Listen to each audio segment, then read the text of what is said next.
Assalamualaikum warahmatullahi wabarakatuh. Alhamdulillah, alhamdulillahillazi hadana lihada wa ma kunna linahtadiya an hadanallah. Ashhadu an la ilaha illallah wahdahu la syarikalah wa ashhadu anna Muhammadan abduhu wa rasulah la nabiyya ba'dah. Hadirin yang dirahmati Allah Subhanahu wa taala, marilah kita panjatkan puji syukur kehadirat Allah Subhanahu wa taala karena berkat rahmat, hidayah dan karunia-Nya lah kita dapat berjumpa kembali yang insya Allah dalam keadaan sehat walafiat.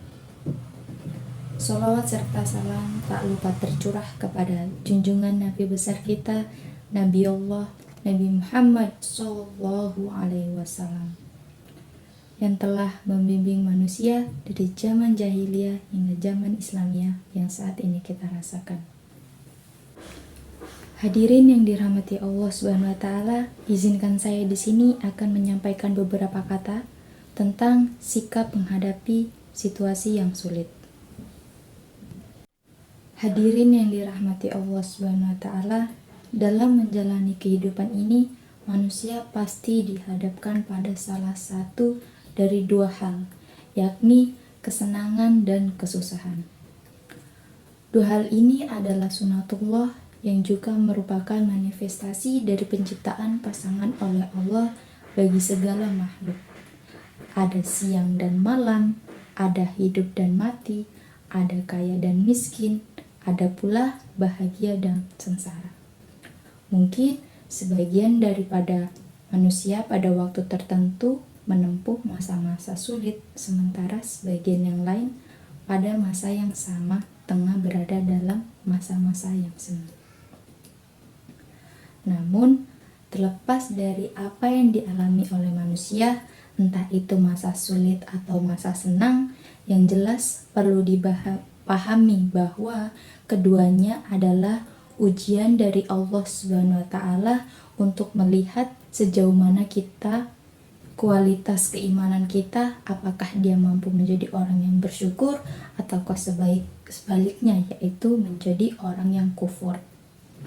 Dalam hal ini Allah Subhanahu wa taala memperingatkan kepada kita dalam Quran surat Al-Fajr ayat 15-16 yang artinya, adapun manusia apabila Tuhan yang mengujinya lalu dia memuliakannya, diberikannya kesenangan, maka manusia akan berkata, Tuhanku telah memuliakanku. Adapun bila Tuhan yang mengujinya lalu membatasi rizkinya, maka manusia berkata, Tuhanku telah menghinakanku.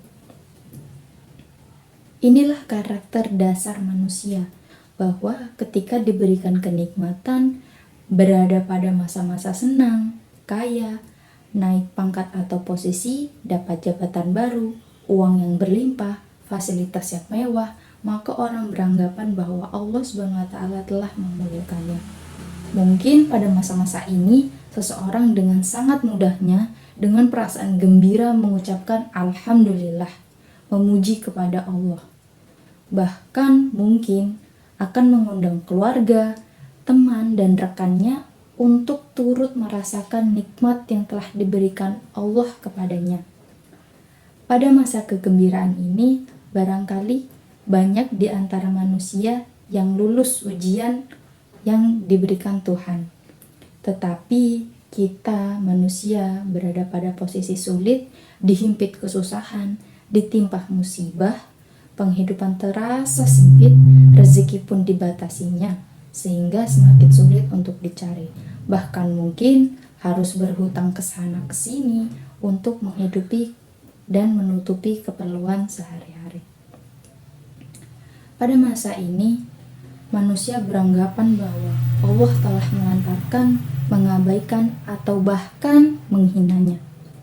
Di saat sulit-sulit seperti ini, akankah manusia tetap sanggup untuk memuji Allah sesuai dengan doa kunut yang selalu kita panjatkan setiap subuh? Falakal hamdu ala ma qadait, maka segala puji bagi Engkau terhadap segala yang Engkau takdirkan kepada kami.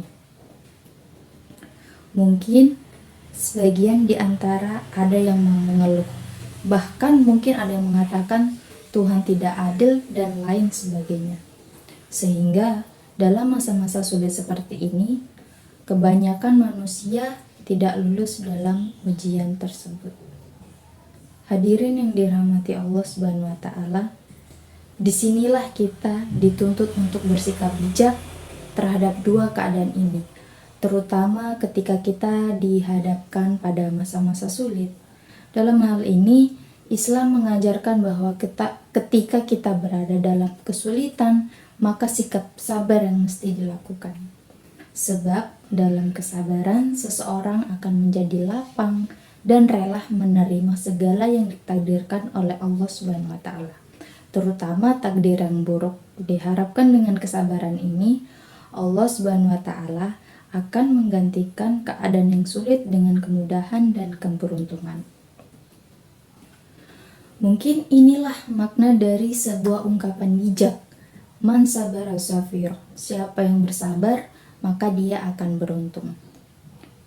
Dalam hal ini, Allah Subhanahu wa taala telah menegaskan bahwa kesulitan itu diikuti dengan kemudahan. Sebagaimana firman-Nya dalam surat Quran Al-Insyirah ayat 5-6 yang berbunyi, Bismillahirrahmanirrahim, fa inna ma'al usri yusra, inna ma'al usri yusra. Karena sesungguhnya setelah kesulitan itu ada kemudahan, sesungguhnya setelah kesulitan itu ada kemudahan. Hadirin yang dirahmati Allah Subhanahu wa taala, kesulitan tidak selamanya selalu dianggap sebagai ujian dan hukuman dari Allah Subhanahu wa taala. Tetapi bisa saja ia sebagai pertanda kasih sayangnya kepada diri kita, diri seorang hamba. Layaknya seperti anak yang sakit flu yang merengek kepada sang ibu untuk meminta dibelikan es krim kepada ibunya, namun sang ibu menolak membelikannya karena ibu berpikir bahwa itu dapat menyebabkan flu-nya tidak akan sembuh. Hadirin yang dirahmati Allah Subhanahu wa taala, begitulah seharusnya keyakinan prasangkaan kita terhadap Tuhan agar selalu mendapatkan rahmat dan bimbingannya dalam meniti kehidupan yang fana ini. Baiklah, sekian yang dapat saya sampaikan. Semoga kita menjadi orang-orang yang senantiasa bersyukur terhadap nikmat dan ujian dari Allah Subhanahu wa taala. Sekian dari saya, kurang dan lebihnya mohon dimaafkan. Wallahul muwaffiq ila aqwamit thoriq. Wassalamualaikum warahmatullahi wabarakatuh.